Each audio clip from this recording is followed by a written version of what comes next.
നമസ്കാരം, ആസാദി നൈറ്റ് എഡിഷനിലേക്ക് ഏവർക്കും സ്വാഗതം. നോക്കാം ഇന്നത്തെ പ്രധാനപ്പെട്ട വാർത്തകൾ. കള്ളാടിയിൽ തിരച്ചിൽ തുടരുന്നു. 4 മേഖലകളിലായി തിരച്ചിൽ രക്ഷാദൗത്യം. വിഴിഞ്ഞത്തോട് എന്താണ് ഇത്ര താല്പര്യം? വിരട്ടാമെന്ന് കരുതരുത്, താങ്കൾ മുഖ്യമന്ത്രിയാണ്. മഹാരാജാവല്ല. കെ രാഗേഷ്. മന്ത്രിമാരുടെ യാത്ര ഹെലികോപ്റ്റർ ദൂർത്തല്ലെന്ന് വ്യക്തമായി. വാടക കരാർ തുടരുമോ? മറുപടി പറയാതെ മുഖ്യമന്ത്രി. കനത്ത മഴ. കോഴിക്കോട്, വയനാട്, മലപ്പുറം ജില്ലകളിലെ വിദ്യാഭ്യാസ സ്ഥാപനങ്ങൾക്ക് നാളെ അവധി. ജഡ്ജിക്ക് ബോധമില്ലെന്ന പരാമർശം. കെ സുധാകരൻ നേരിട്ടെത്ത് മാപ്പപേക്ഷിച്ചു. അയോധ്യ ട്രസ്റ്റ് ലഭിച്ചത് 3246 കോടി, ചെലവിട്ടത് 2370 കോടി രൂപ. തൈക്കാട് ശിശുക്ഷേമ സമിതിയിലെ 7 വയസ്സുകാരി ഇറ്റലിയിലേക്ക്. വിശദമായ വാർത്തകളിലേക്ക് കടക്കാം.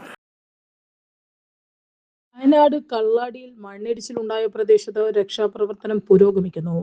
രക്ഷാദൗത്യം കൂടുതൽ കാര്യക്ഷമമാക്കാൻ ദുരന്തബാധിത പ്രദേശത്തെ പ്രധാനമായും 4 സെക്ടറുകളായി തിരിച്ചിട്ടുണ്ട്. ഓരോ സോണിലും പ്രത്യേക സംഘങ്ങളെയാണ് വിന്യസിച്ചിരിക്കുന്നത്. NDRF, RRF, ഫയർഫോഴ്സ്, പോലീസ് എന്നിവരുൾപ്പെടെ 500-ലധികം ആളുകളടങ്ങിയ സംഘം രക്ഷാപ്രവർത്തനം നടത്തുന്നു. ദേശീയ ദുരന്ത പ്രതികരണ സേനയുടെ 70 പേരടങ്ങുന്ന 2 സംഘങ്ങളാണ് സ്ഥലത്ത് രക്ഷാപ്രവർത്തനത്തിൽ ഏർപ്പെട്ടിരിക്കുന്നത്. പ്രവർത്തനങ്ങൾ ഏകോപിപ്പിക്കുന്നതിനായി NDRF ഓപ്പറേഷൻസ് ഡെപ്യൂട്ടി കമാൻഡറുടെ നേതൃത്വത്തിലുള്ള മുതിർന്ന ഉദ്യോഗസ്ഥർ ദുരന്ത സ്ഥലത്തേക്ക് തിരിച്ചു. ചൊവ്വാഴ്ച രാത്രി മുഴുവൻ നീണ്ടുനിന്ന തിരച്ചിലിനു ശേഷം ബുധനാഴ്ച രാവിലെ 6:30 ദൗത്യം വീണ്ടും പുനരാരംഭിച്ചത്. കനത്ത മഴയും കോടമഞ്ഞും രക്ഷാപ്രവർത്തനത്തിൽ വലിയ വെല്ലുവിളി ഉയർത്തി. തകരാറിലായ റോഡ് ഗതാഗതം പുനഃസ്ഥാപിക്കാനുള്ള ശ്രമങ്ങളും ഇതോടൊപ്പം ഊർജിതമായി നടക്കുന്നു. മീനാക്ഷി പാലത്തിന്റെ മുകൾ ഭാഗത്ത് കൂടുതൽ മണ്ണ് മാന്തി യന്ത്രങ്ങൾ എത്തിച്ച് വലിയ മൺകൂനകൾ നീക്കം ചെയ്യുന്ന നടപടികൾ പുരോഗമിക്കുകയാണ്. മൺകൂനകൾക്കിടയിൽ ജീവന്റെ സാന്നിധ്യമോ ചലനങ്ങളോ ഉണ്ടോ എന്ന് കണ്ടെത്താൻ ശേഷിയുള്ള മൂവ്മെന്റ് ലോക്കോറ്റിംഗ് ക്യാമറകൾ ഉപയോഗിക്കുന്നുണ്ട്. ഈ ക്യാമറയിൽ ഏതെങ്കിലും അനക്കം ശ്രദ്ധയിൽപ്പെട്ടാൽ അവിടെ അതീവ ജാഗ്രതയോടെ മണ്ണ് മാറ്റി ആളുകളെ പുറത്തെടുക്കും. ദുരന്ത മേഖലയുടെ കൃത്യമായ ചിത്രം ലഭിക്കുന്നതിനായി ഡ്രോൺ ക്യാമറകൾ ഉപയോഗിച്ച് ആകാശ നിരീക്ഷണം നടത്തുന്നുണ്ട്. മൺകൂനകൾക്കിടയിൽ മൃതദേഹങ്ങൾ കുടുങ്ങിക്കിടക്കുന്നുണ്ടെങ്കിൽ അവ വേഗത്തിൽ കണ്ടെത്തുന്നതിനായി പ്രത്യേക പരിശീലനം സിദ്ധിച്ച 2 കടാവർ നായകളുടെ സേവനവും പ്രയോജനപ്പെടുത്തും. മണ്ണിടിച്ചിലിൽ ഇതുവരെ 3 പേർ മരിച്ചതായി അധികൃതർ സ്ഥിരീകരിച്ചു. മരിച്ചവരെല്ലാം അതിഥി തൊഴിലാളികളാണ്. കരാർ കമ്പനിയിലെ ജീവനക്കാരായ 5 പേരെയാണ് നിലവിൽ കണ്ടെത്താനുള്ളത്. ഇവർക്കായി തിരച്ചിൽ തുടരുകയാണ്.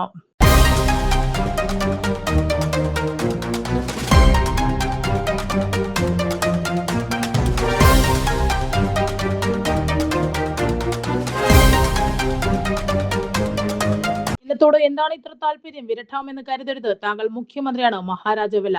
കെ രാഗേഷ്. വിഴിഞ്ഞം തുറമുഖത്തിന്റെ ഓഹരി വിൽപ്പനയുമായി ബന്ധപ്പെട്ട വിഷയത്തിൽ മുഖ്യമന്ത്രി VD സതീശന് മറുപടിയായി CPM കണ്ണൂർ ജില്ലാ സെക്രട്ടറി കെ രാഗേഷ്. വിഴിഞ്ഞം തുറമുഖം ഓഹരി വിൽപ്പനയുടെ കാര്യത്തിൽ CPM ജില്ലാ സെക്രട്ടറിക്ക് മാത്രമല്ല ഓരോ മലയാളിക്കും താല്പര്യമുണ്ടെന്ന് കെ രാഗേഷ് ഫേസ്ബുക്കിൽ കുറിച്ചു. വാർത്താ സമ്മേളനത്തിൽ CPM ജില്ലാ സെക്രട്ടറി എന്താണ് കാര്യമെന്ന് മുഖ്യമന്ത്രി VD സതീശൻ ചോദ്യമുയർത്തിയിരുന്നു. ഇതിന് മറുപടിയുമായാണ് ഇപ്പോൾ കെ രാഗേഷ് രംഗത്തെത്തിയത്. കേരളത്തിന്റെ പൊതുമുതൽ കൈമോശം വരാതിരിക്കാനുള്ള ജാഗ്രതയുടെ താല്പര്യമാണത്.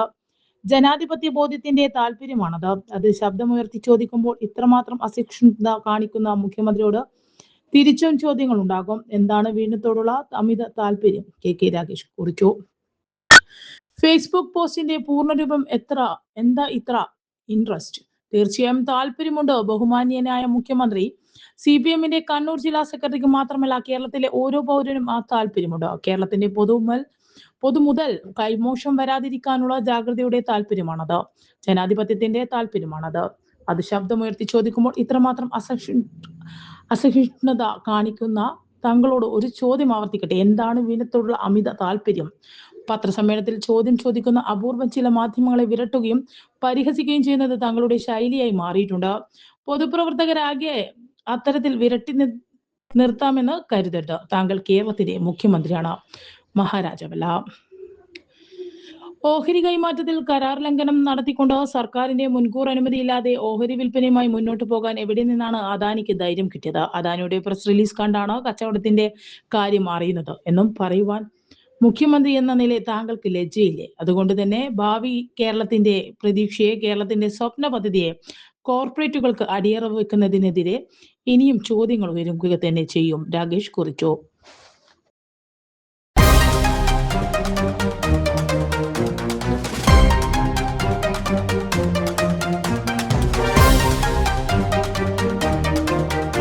സംരംഭകർക്ക് ഓൺലൈൻ വഴി ഉൽപ്പന്നങ്ങൾ മാർക്കറ്റ് ചെയ്യാം. ഏകദിന ശില്പശാല ശനിയാഴ്ച കണ്ണൂരിൽ. സംരംഭകർ, സ്വയം തൊഴിൽ ചെയ്യുന്നവർ, കുടുംബശ്രീ തുടങ്ങിയ മേഖലകളിൽ പ്രവർത്തിക്കുന്നവർക്ക് തങ്ങളുടെ ഉൽപ്പന്നങ്ങൾ ഓൺലൈൻ വഴി വിപണനം വർദ്ധിപ്പിക്കുന്നതിന് ഏകദിന പരിശീലനം നൽകുന്നു. ഓൺലൈൻ പ്ലാറ്റ്ഫോമുകളെ പരിചയപ്പെടുത്തൽ, ആമസോൺ പോലുള്ളതിൽ രജിസ്ട്രേഷൻ, സർക്കാർ സംവിധാനമായ ജം രജിസ്ട്രേഷൻ തുടങ്ങിയ കാര്യങ്ങൾ പരിശീലനം ലഭിക്കും. കണ്ണൂർ APJ അബ്ദുൽ കലാം ലൈബ്രറിയും ഹാപ്പിനെസ് ഫൗണ്ടേഷനും ചേർന്നാണ് ഏകദിന പരിശീലനം നൽകുന്നത്. ആദ്യം രജിസ്റ്റർ ചെയ്യുന്ന 30 പേർക്കാണ് അവസരം. ബന്ധപ്പെടേണ്ട ഫോൺ നമ്പർ 9447 3.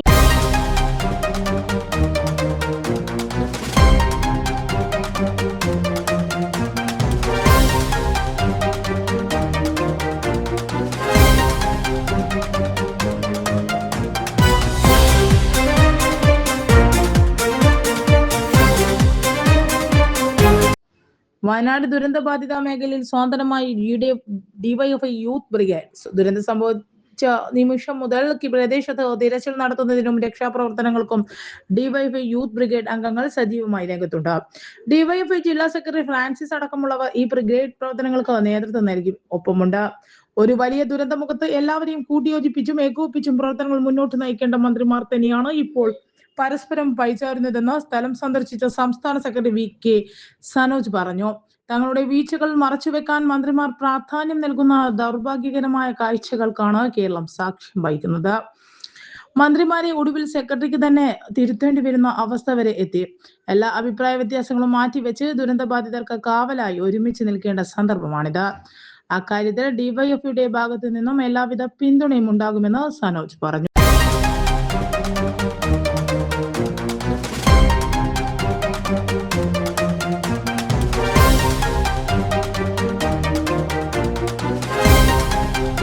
ശിശുക്ഷേമ സമിതിയിലെ 7 വയസ്സുകാരി ഇറ്റലിയിലേക്ക്.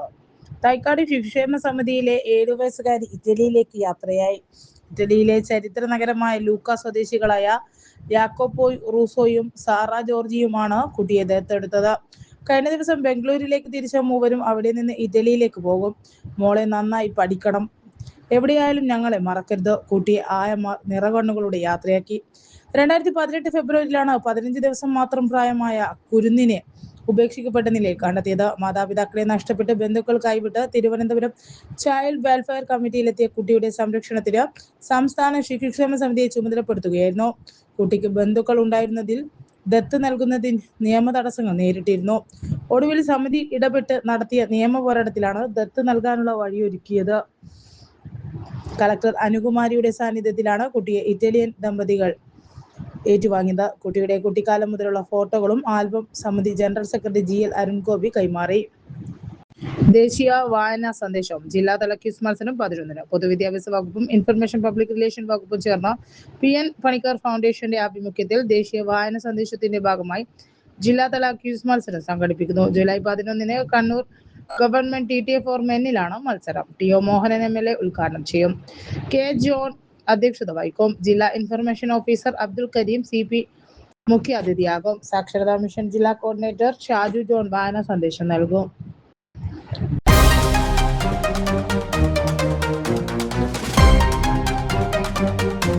ചാന്ദ്രദിന വിദ്യാർത്ഥി പരിശീലന ക്യാമ്പ് 11-ന് കണ്ണൂർ സയൻസ് പാർക്കിൽ.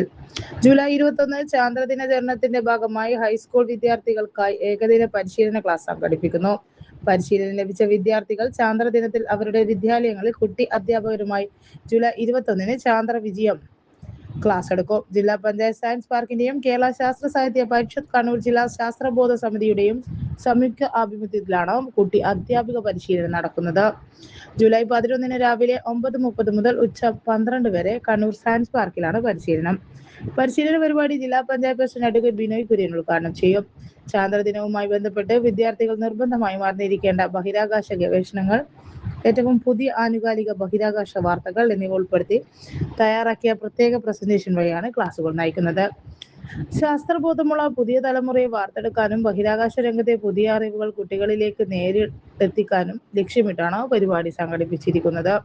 ജില്ലയിലെ സ്കൂളുകളിൽ നിന്നും താല്പര്യമുള്ള ഒരു വിദ്യാർത്ഥിയെ വീതം ഈ പരിശീലന ക്ലാസ്സിലേക്ക് അയക്കാം.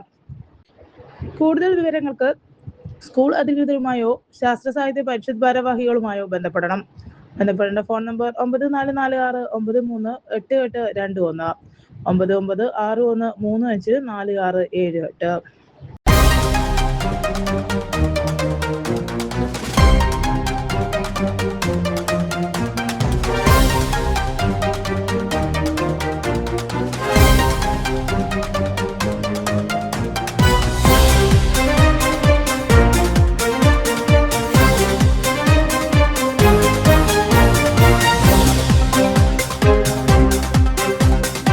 കനത്ത മഴ. കോഴിക്കോട്, വയനാട്, മലപ്പുറം ജില്ലകളിൽ വിദ്യാഭ്യാസ സ്ഥാപനങ്ങൾക്ക് നാളെ അവധി.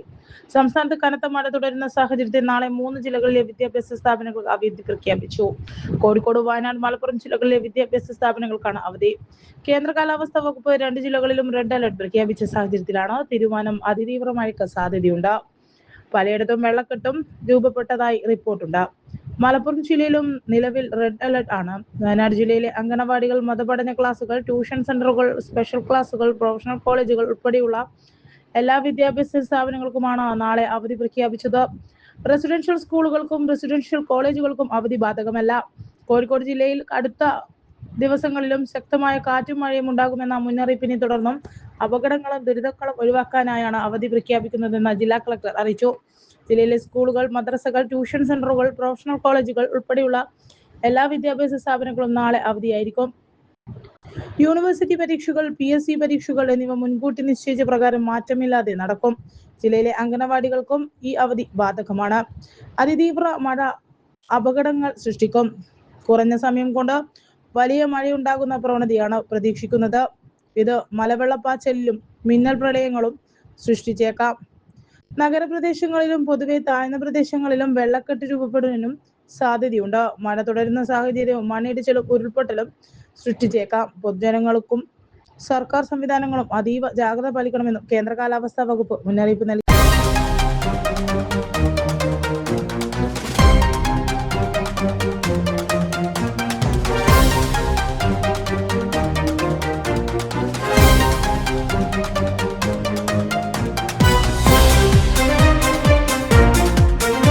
ജഡ്ജിക്ക് ബോധമില്ലെന്ന പരാമർശം കേസ് സുധാകരൻ നേരിട്ടെത്തി മാപ്പപേക്ഷിച്ചു. ജഡ്ജിക്ക് ബോധമില്ലെന്ന പരാമർശത്തിൽ കോൺഗ്രസ് നേതാവും MP-യുമായ കേസ് സുധാകരൻ ഹൈക്കോടതിയിൽ നേരിട്ടെത്തി മാപ്പപേക്ഷിച്ചു. സുധാകരന്റെ നിരുപാധിക മാപ്പപേക്ഷ അംഗീകരിച്ചുകൊണ്ട് justice V. Raja, Vijayaraghavan, justice KV. Jayakumar എന്നിവരുൾപ്പെട്ട ബെഞ്ച് കോടതി അലക്ഷ്യ നടപടികൾ അവസാനിപ്പിച്ചു. ഷുഹൈബ് വധക്കേസ് വിധിയുമായി ബന്ധപ്പെട്ട് സുധാകരൻ ജഡ്ജിമാർക്കെതിരെ വിവാദ പരാമർശം നടത്തിയത്. കേസിൽ CBI അന്വേഷണം റദ്ദാക്കിയ ഹൈക്കോടതി ഡിവിഷൻ ബെഞ്ച് വിധിയെ ജഡ്ജിക്ക് ബോധമില്ല എന്ന് പറഞ്ഞുകൊണ്ടായിരുന്നു സുധാകരൻ പ്രതികരിച്ചത്. പരാമർശം കോടതിയുടെ അന്തസ്സിനെ ഇകഴ്ത്തുന്നതാണെന്ന് ചൂണ്ടിക്കാട്ടി അഭിഭാഷകനായ K. ജനാർദ്ദനൻ ഷേണായി നൽകിയ ഹർജിയിലാണ് കോടതി അലക്ഷ്യ നടപടി ആരംഭിച്ചത്. നേരത്തെ സത്യവാങ്മൂലം അപേക്ഷിച്ചിരുന്നെങ്കിലും നേരിട്ട് ഹാജരാക്കാൻ കോടതി നിർദ്ദേശിക്കുകയായിരുന്നു.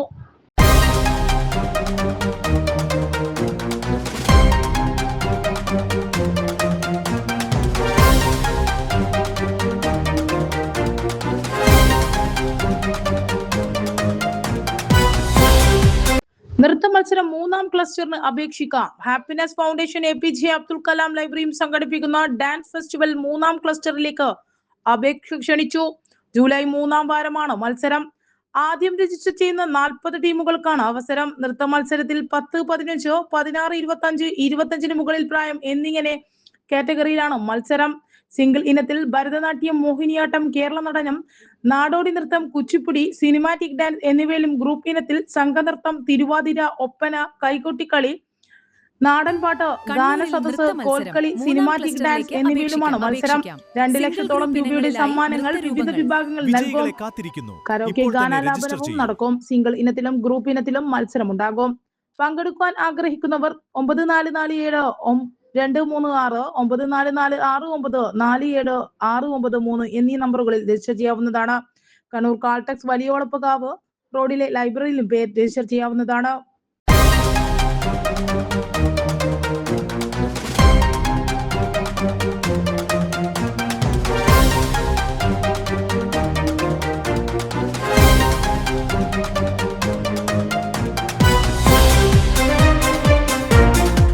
അയോധ്യ ട്രസ്റ്റിന് ലഭിച്ചത് 3246 കോടി, ചെലവിട്ടത് 2370 കോടി രൂപ. അയോധ്യ ശ്രീരാമ ജന്മഭൂമി തീർത്ഥക്ഷേത്ര ട്രസ്റ്റിന്റെ വരവ് ചെലവ് വിവരങ്ങൾ പുറത്തുവിട്ട് ഖജാൻജി ഗോവിന്ദ് ദേവ്ഗിരി. തൃപ്പകാര ക്ഷേത്ര ട്രസ്റ്റ് രൂപവൽക്കരിച്ച 2020 മുതൽ ഇതുവരെ ലഭിച്ചത് 3264 കോടി രൂപയാണ്. ഇതിൽ 2370 കോടി രൂപ ക്ഷേത്ര നിർമ്മാണത്തിനും അനുബന്ധ പ്രവർത്തനങ്ങൾക്കുമായി വിനിയോഗിച്ചു.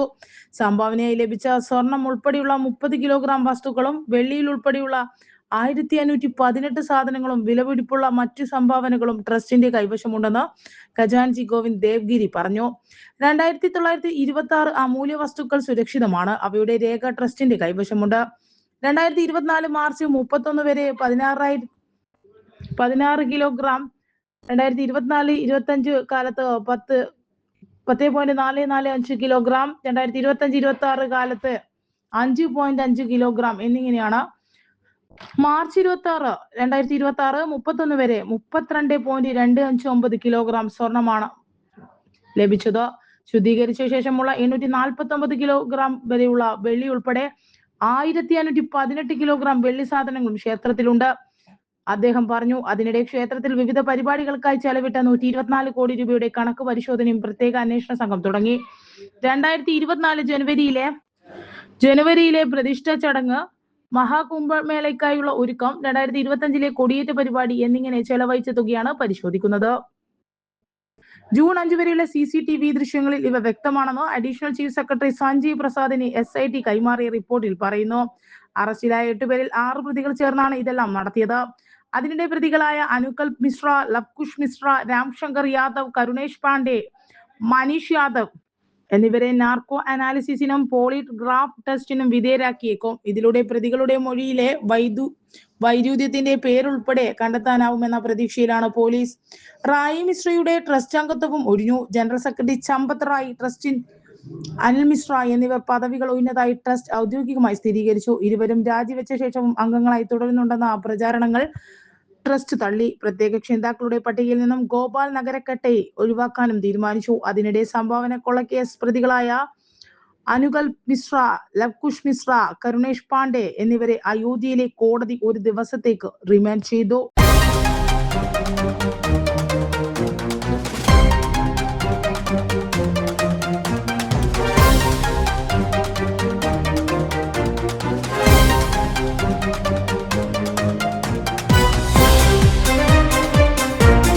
മന്ത്രിമാരുടെ യാത്ര ഹെലികോപ്റ്റർ ദൂർത്തല്ലെന്ന് വ്യക്തമായി. വാടക കരാർ തുടരുമോ? മറുപടി പറയാതെ മുഖ്യമന്ത്രി. വയനാട് ദുരന്ത ഭൂമിയിൽ മന്ത്രിമാർക്ക് അതിവേഗം പറന്നെത്താൻ സഹായകമായ സർക്കാർ വാടകയ്ക്കെടുത്ത ഹെലികോപ്റ്ററിനെ കുറിച്ചുള്ള ചോദ്യത്തിന് ഉത്തരമില്ലാതെ മുഖ്യമന്ത്രി VD സതീശൻ. ദുരന്തമുഖത്ത് അടക്കം സഹായമാകാൻ അന്നത്തെ LDF സർക്കാർ വാടകയ്ക്കെടുത്ത ഹെലികോപ്റ്ററിന്റെ കരാർ പുതുക്കുമോ എന്ന ചോദ്യത്തിന് മുഖ്യമന്ത്രി മറുപടി പറഞ്ഞില്ല. ഹെലികോപ്റ്റർ ദൂർത്താണെന്നായിരുന്നു അന്ന് പ്രതിപക്ഷ നേതാവായിരുന്ന VD സതീശൻ ഉൾപ്പെടെ ആരോപിച്ചത്. കൃഷിമന്ത്രി T സിദ്ദീഖ്, റവന്യൂ മന്ത്രി AP അനിൽകുമാർ എന്നിവരാണ് കഴിഞ്ഞ LDF സർക്കാർ വാടകയ്ക്കെടുക്കുകയും പ്രതിപക്ഷത്തിന്റെ പഴി കേൾക്കുകയും ചെയ്ത ഹെലികോപ്റ്ററിൽ വയനാട്ടിലേക്ക് പറന്നത്. ഹെലികോപ്റ്റർ യാത്രയുടെ ചിത്രം ആദ്യം ഫേസ്ബുക്കിൽ പങ്കുവെച്ച മന്ത്രി P അനിൽകുമാർ പിന്നീട് ചിത്രം നീക്കം ചെയ്തിരുന്നു. അതേസമയം കഴിഞ്ഞ വയനാട് ദുരന്ത കാലത്തും അന്നത്തെ മുഖ്യമന്ത്രി പിണറായി വിജയൻ അടക്കമുള്ള ഈ വാടക ഹെലികോപ്റ്ററിലാണ് യാത്ര ചെയ്തത്. അവയവദാനവുമായി ബന്ധപ്പെട്ടാണ് ഹെലികോപ്റ്റർ കൂടുതൽ ഉപയോഗിച്ചത്. 2020 സർക്കാർ വിവിധ ആവശ്യങ്ങൾക്കായി ഹെലികോപ്റ്റർ വാടകയ്ക്കെടുത്തത്. പിന്നീട് 2023 മാർച്ചിൽ കരാർ ദീർഘിപ്പിച്ചു. ആഗസ്റ്റിൽ ഈ കരാർ കാലാവധിയും കഴിയും. ഇവ നീട്ടണമെന്നാവശ്യപ്പെട്ട് ചുമതല വഹിക്കുന്ന സംസ്ഥാന പോലീസ് മേധാവി സർക്കാരിന് ശുപാർശ നൽകിയിട്ടുണ്ട്. ഇതോടെ ഇന്നത്തെ ആസാദി വാർത്തകൾ ഇവിടെ സമാപിക്കുകയാണ്. അടുത്ത വാർത്താ ബുള്ളറ്റിൻ നാളെ രാത്രി.